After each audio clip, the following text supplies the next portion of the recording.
Jadi di gejalanya Mikaela itu di bulan 6, di bulan Juni itu awalnya tuh hanya radang, Mbak. Jadi kita bawa ke rumah sakit, radang, sembuhnya 2 hari doang. Jadi sembuh 2 hari, saya kembali lagi ke rumah sakit, ternyata radang lagi. Jadi sebulan itu bisa 3 kali radang. Itu di bulan Juni. Masuk di Juli, badannya mulai panas. Panas terus-menerus, itu panas. Itu badannya selalu panas. Jadi malam itu panasnya tuh sampai 40, saya bawa ke UGD.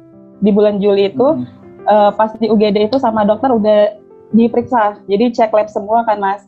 Jadi dicek lab semua, ternyata HB-nya rendah, HB-nya cuma 6. Malam itu harus transfusi darah karena HB-nya 6. 1 hari setelah transfusi darah langsung muncul pembengkakan di kaki.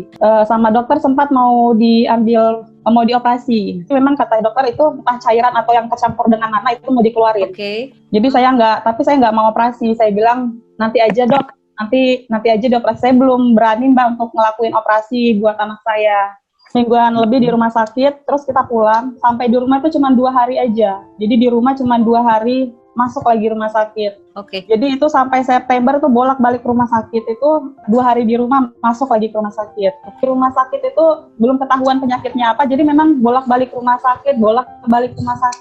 Itu hanya di itu aja. Jadi pas di bulan September itu anak saya kena diare. Malam itu kena diare, saya bawa ke salah satu klinik di Balikpapan.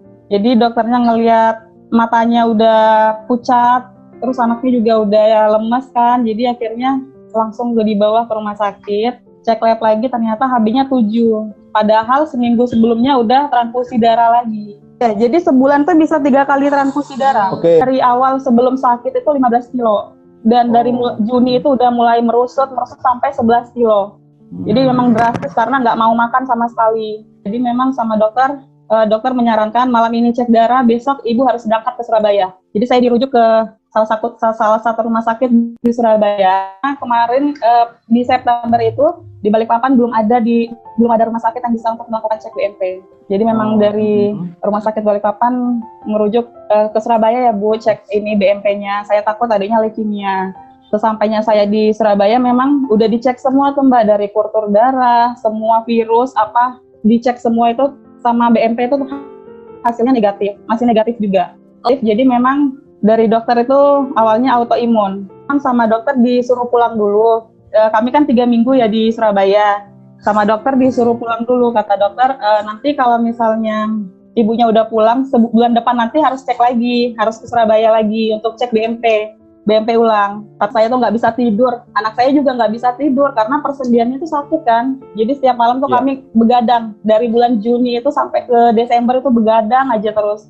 Memang nggak bisa tidur karena Mikaela ini nggak bisa disentuh. Jadi kita bergerak sedikit aja nangis. Jadi memang setiap malam tuh nggak ada tidur. Makanya berat badannya juga merosot banget kan Mbak. Jadi memang pada waktu itu memang harus ketergantungan sama obat. Jadi harus saya kasih Sanmol terus. Sembuhnya sebentar aja, berapa jam nanti panas lagi. Ya, sempat panasnya sampai 47. Tinggi banget 47.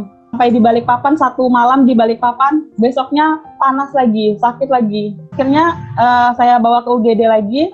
Bawa ke UGD ternyata panasnya udah 47. Untungnya nggak sampai step. Jadi pas udah saya bawa ke UGD, itu cek lab lagi, memang hasilnya masih rancu. Dari HB-nya turun lagi tuh, HB-nya turun, leukosit turun lagi, sama dokter diminta, Bu, cek BMP ya. Saya sudah bilang kalau sebelumnya udah cek BMP di Surabaya. Cuman karena prosedur rumah sakit, jadi harus dicek ulang kan, Mbak. Akhirnya dicek ulang, makanya tadi ada cek BMP yang di lutut. Jadi BMP kedua itu hasilnya masih negatif, Mbak. Saya dikenalin sama tante, katanya coba dihubungin Mbak Dwi. Semoga cocok katanya. Akhirnya Mbak Dwi ngejelasin semuanya, memang ada salah satu produk, nama produknya itu Alfameta, kata Mbak Dwi.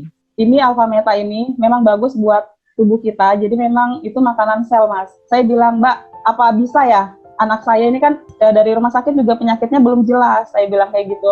Belum ada yang positif.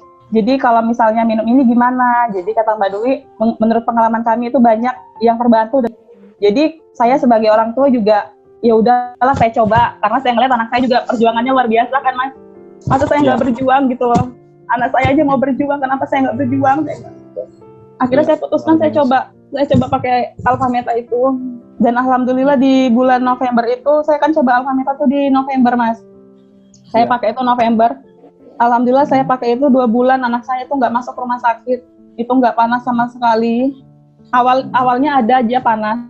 Kata Mbak Dwi, coba deh dikompresin pakai, ada ion itu Mas dari Angel Spirit. Coba disuruh tempelin. Di bulan Januari saya ngeliat anak saya pucat. Memang pucat, tapi memang dia masih bisa aktivitas.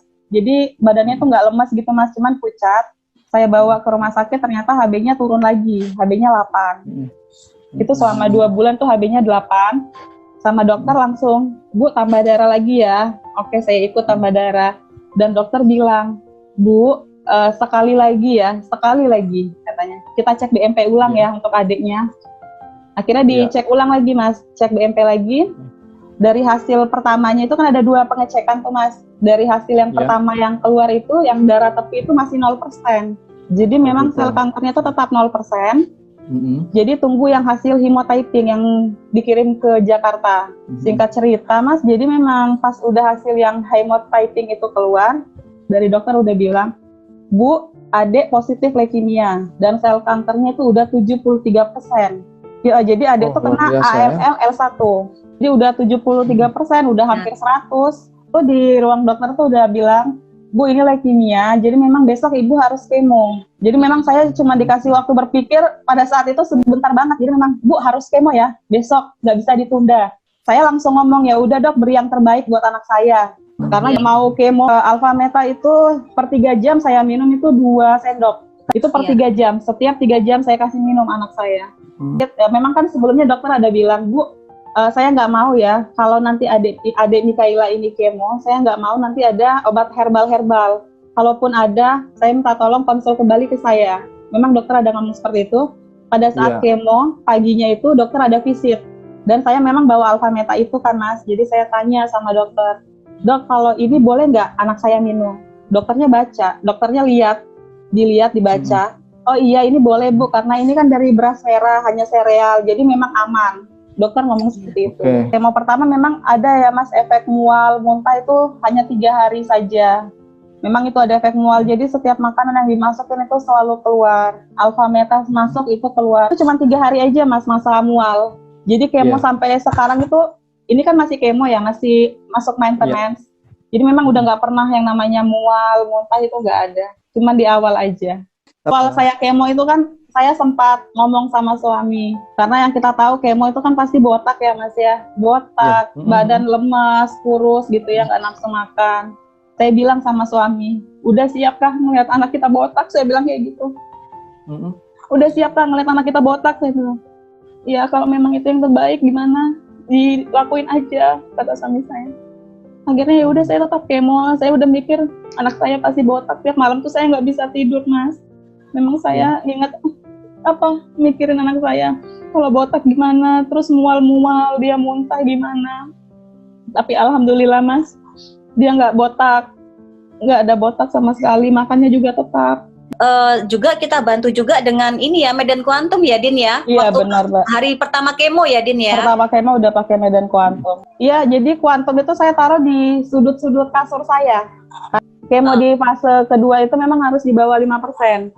Jadi kalau kalau sel kanker di atas 5% itu harus ngulang dari 0 lagi.